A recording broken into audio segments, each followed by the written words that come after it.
Hello, gorgeous. Welcome to HG Radio, everything beauty, cancer, and inspiration. Here is your co-founder and host, Kim Becker. Hello, gorgeous, and thank you for joining us today.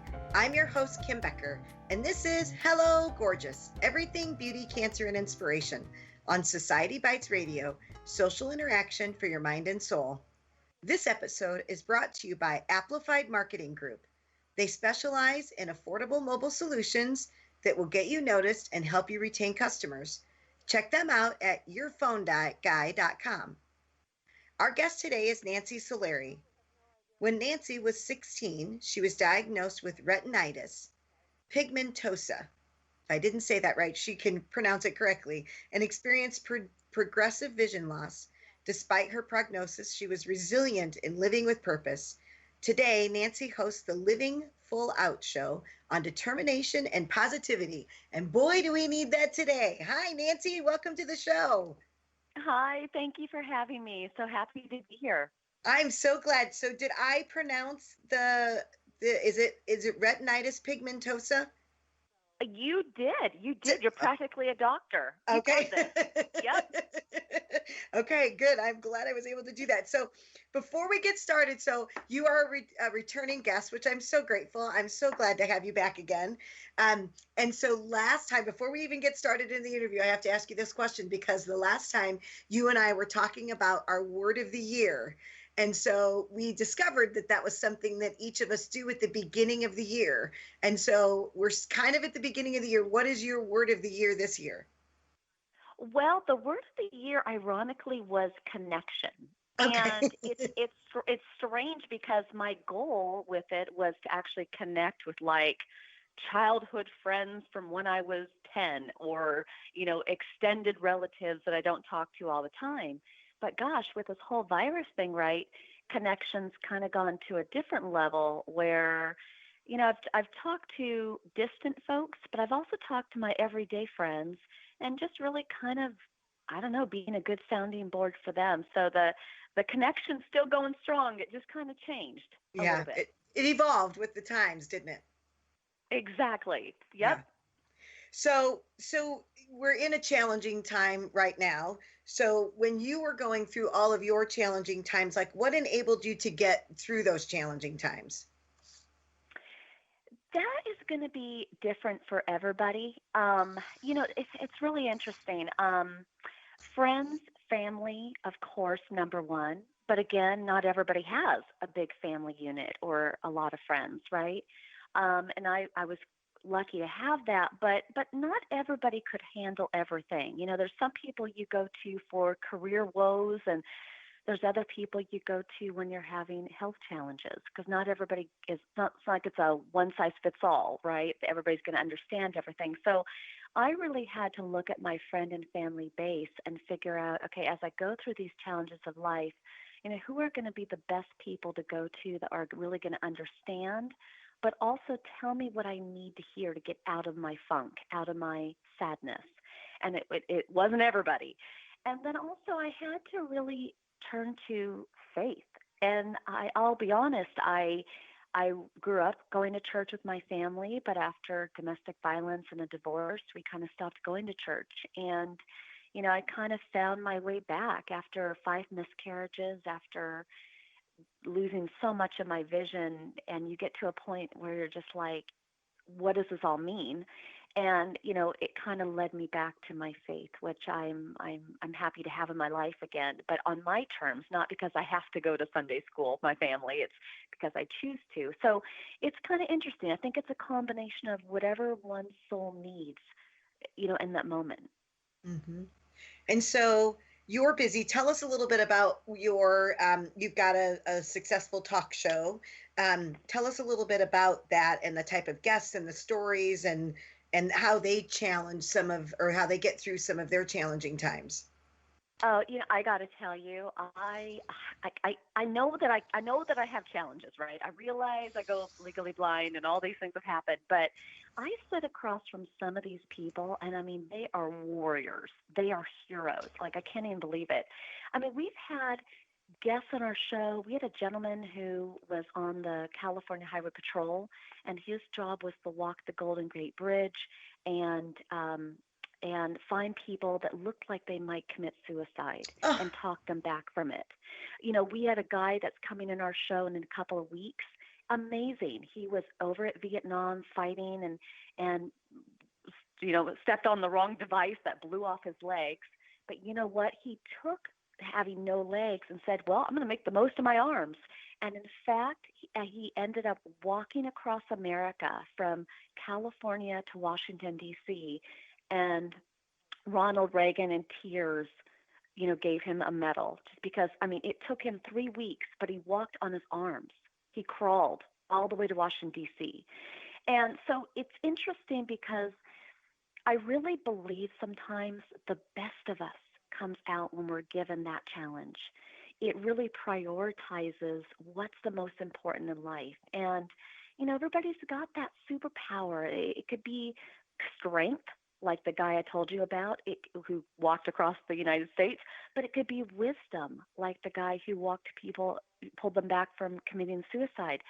And it's about figuring out what is that gift that's within us.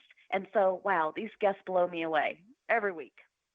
it truly is amazing, isn't it, when you have to look beyond yourself to see whether either it's positive, that they encourage you, that your life isn't so bad, or that you want to emulate them. You know what I mean? Where you look at that and you're like, gosh, I'd like to have that wisdom, or I'd like to have that strength.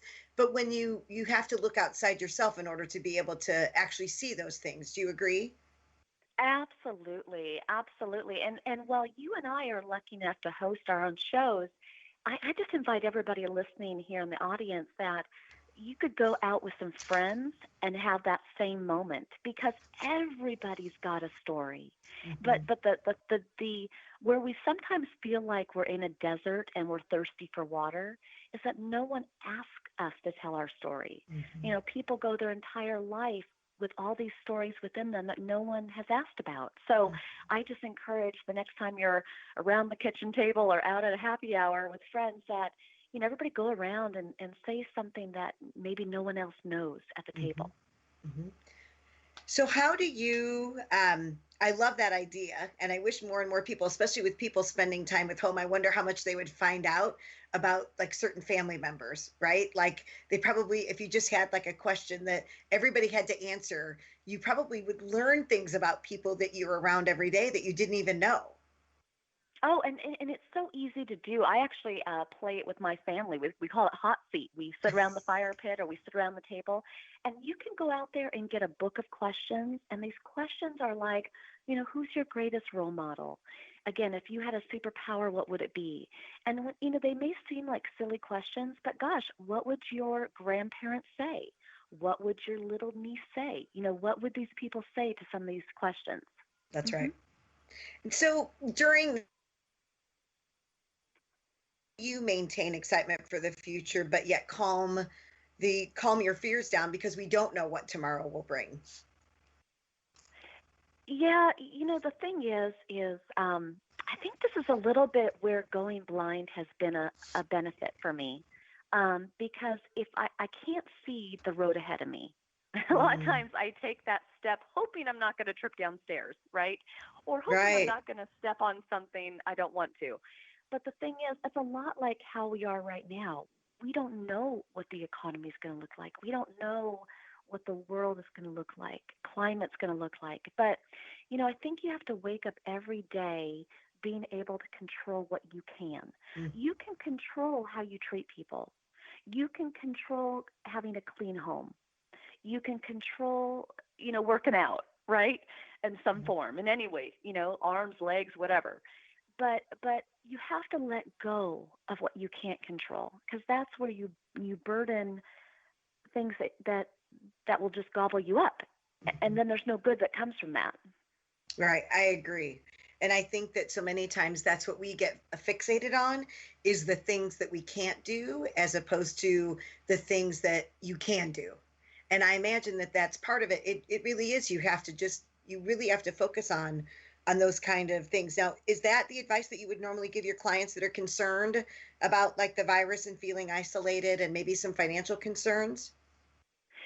Yeah, again, everybody's level of concern and maybe the result is going to be different. But, if it's economic,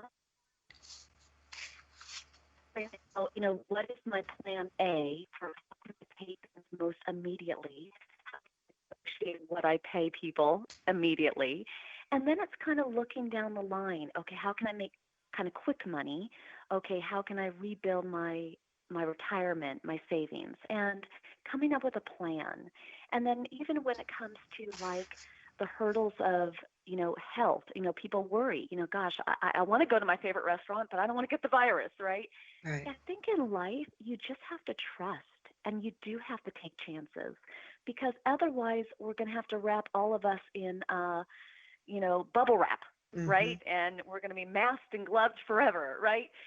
Just like how if we've ever had our heart broken, we rally again and we love again, or just like how we maybe got fired or got let go of a job, it's not like you never worked again, right?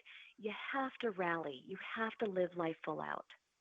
And I think that and I hope that people embrace that, which is why I'm so excited about having you on the show to be able to talk about that. Because what I have seen when I have been out, whether it's, grocery shopping or a doctor's appointment or whatever, is that's what I see more than anything is just fear. I think it's fear of the unknown. I think it's fear of how is this going to affect us going forward. But I think just that, right? If people can look at it, well, it's going to strengthen my family this time, this 6 or 8 weeks, whatever it's going to be by the time it's all said and done. I was grateful for that time because it strengthened my family life. I was able to write the book that I always wanted to write. I really wish that people could get, that they would look at that because it really is when you see the fear in people's eyes. I think that's the thing for me, is that I don't like that. And I'm a hugger. So what I'd love to do is be able to go out and hug everybody, which I can't do right now. So, but I really do hope that people can find that, right? What's the next thing? You don't look so far ahead in the future. It's just, what's the next thing that I can do as opposed to focusing on what I can't do? What is it that I can do right now? Absolutely. And then, also don't forget humor, good old fashioned humor, right? Because Amen.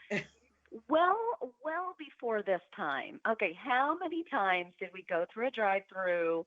We took out a $20 bill, touching that bill multiple times, and then we gave the person the money. We took our food, and then on the way home, you grab a fry. The same fingers you touched with the dollar bills. I mean, the thing is again, that's another good thing that can come for this. Maybe you just don't eat that fry till you get home and you can wash your hands. That's You right. know, That's but right. I mean, there's just common sense things that we've grown. We've all grown from this. Well, and it's interesting because I wonder about that because I'll go through and run and get an iced tea or something from somewhere. And before I would just do it, I'd take the iced tea, I'd put it in my cup holder in the car, I take the straw out, I take a sip of it, and that's it. Now I find myself, I pull over to the side, I have a wipe, I wipe down the cup, wipe down the steering wheel now, and I just sit there and I smile at myself and I'm thinking all of those things that you just took for granted, right? I took for granted that the worker at the drive-through window didn't just sneeze on whatever it was. Now we just all seem hypersensitive. So I mean, what are your thoughts on, do you think that some of that will go away as time goes on, or do you think that we will continue to be this hypersensitive from here on out? No, I think people are creatures of habit, and over time, we're going to desensitize and we're going to Yeah. kind of go back because that's where, thank goodness we become immune to things, right? We become used to them. So, I'm not saying go out there and everybody get the virus or go out there and touch something dirty and then lick your hands. I'm not saying do all that. I'm just saying, at some point, just like how you get over a cold, just like how you get over a heartbreak, time heals wounds. Time will cure this fear. It's just going to take time. But you said it so beautifully earlier. It's how we what we do with the time, That's right. right? And I really want everybody to understand that this is precious connection time with family and friends. It's also time to get really productive and jump into those projects that you've been putting off. And because what's going to happen is a month from now, 6 months from now, you're going to get really, really busy. It's going to be the holidays and all that precious time is going to be gone. And you're going to be like, oh, man, I wish back in April and May I had organized this closet when I had the time, right? That's So right. take the time now. Hmm. How have you had to make any adjustments or shift your business at all given the current state of affairs? Yeah, the thing is I do so many different things at like, okay, business development coaching and then obviously life coaching. So I do actually ironically have more life coaching clients reaching out to me right now because of all the stresses and the fears and the Sure. worries. But the business development clients are, I mean, some are there and some aren't just because so many things are closed. But rather than working on or focusing on what's not working, I personally go into the creative state. Mm. I write, I I plan. I get my team together and we strategize. Okay, what's our 3 month plan? What are those projects, those avenues of growth that we've always been talking about, but we've never done because we were too busy. And it's actually been really exciting. I mean, there's we've resurrected so many projects that have been in the past, and now they're at the forefront, and it kind of has rejuvenated the spirit within our team anyway, where we're keeping things fresh, if that makes sense. It does. But what gives you that energy to stay focused, especially when like being at home can be so redundant? I said to somebody earlier today, I feel like I'm living a scene out of Groundhog Day where you get up and you do the same things, just over and over again. So what gives you that energy to stay focused? Well, great question. First of all, I think you have to look down the line, right?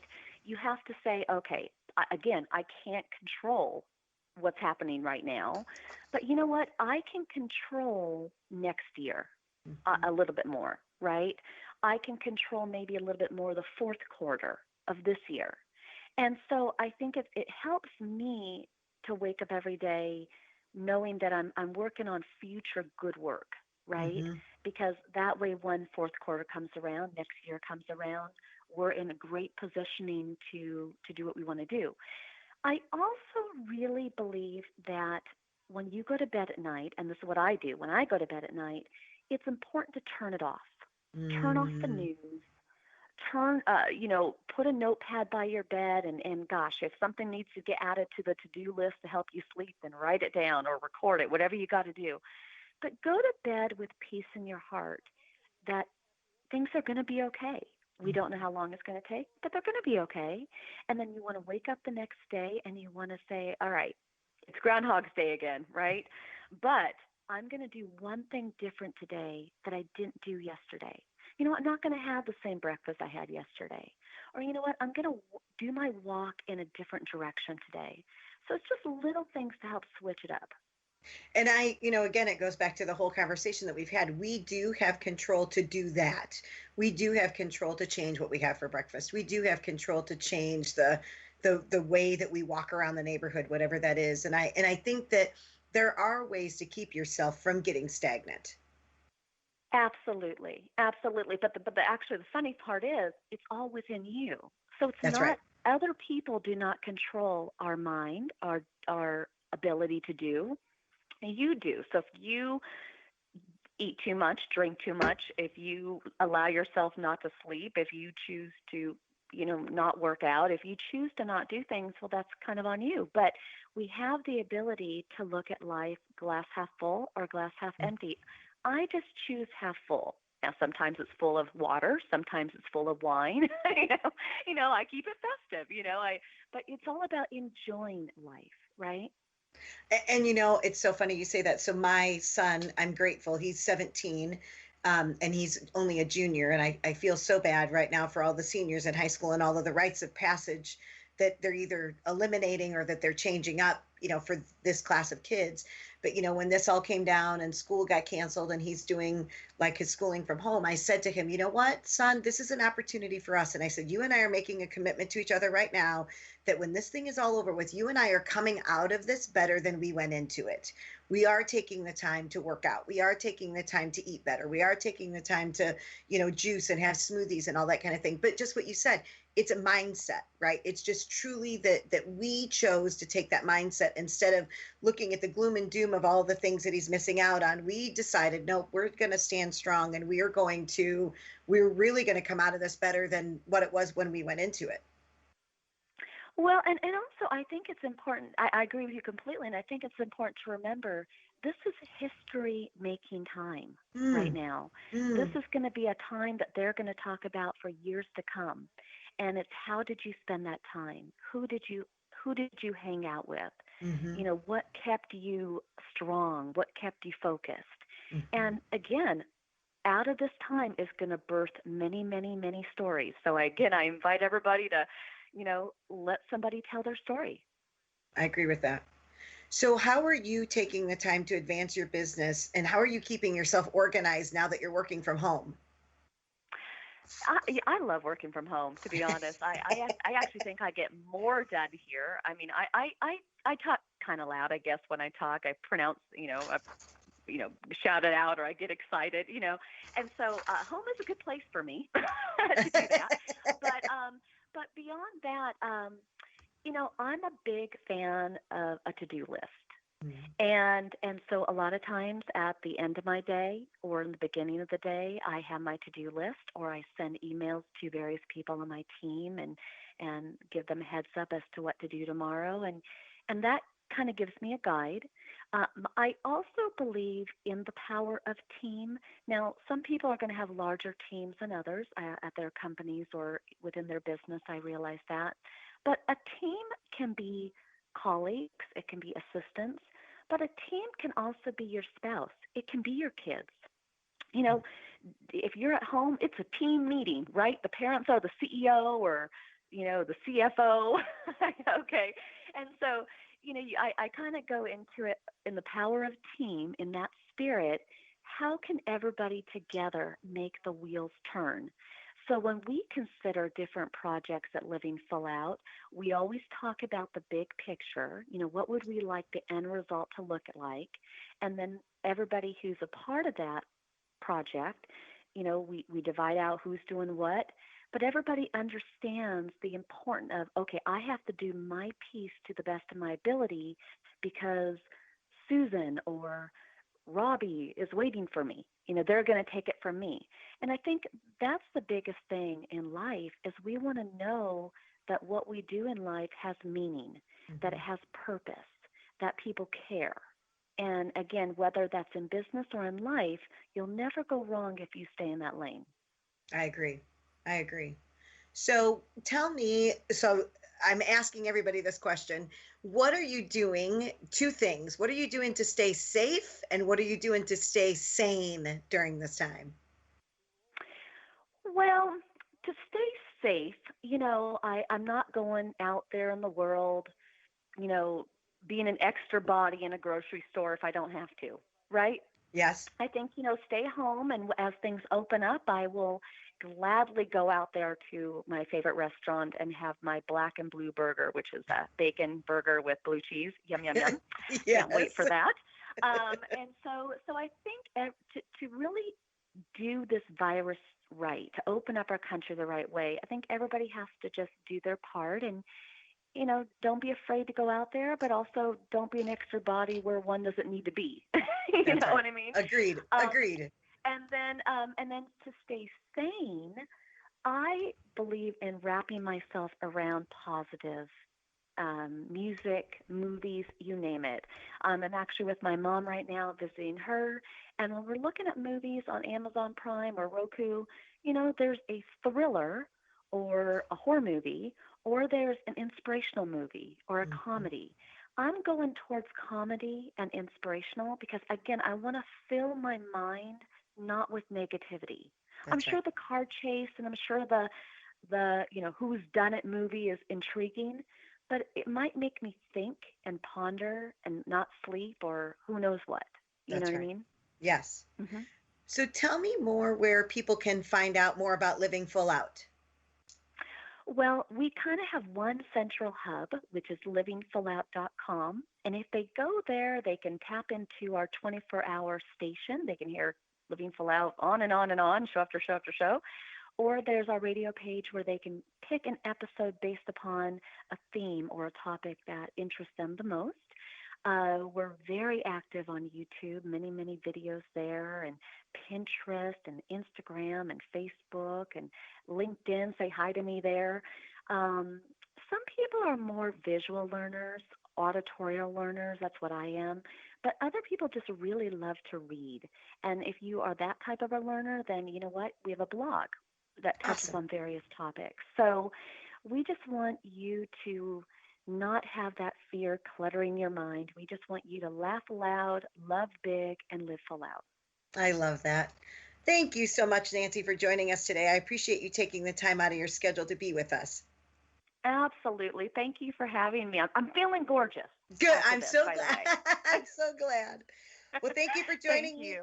Thank you for joining me on Hello Gorgeous, Everything Beauty, Cancer, and Inspiration. I'm your host, Kim Becker. And until next time, stay gorgeous. Another beautiful day, walking in the sunshine, spending the time with you. Last night we had a good time, dancing in the moonlight and loving the night away. I can't imagine what it'd be like. I can't imagine what it'd be like. I can't imagine what it'd be like.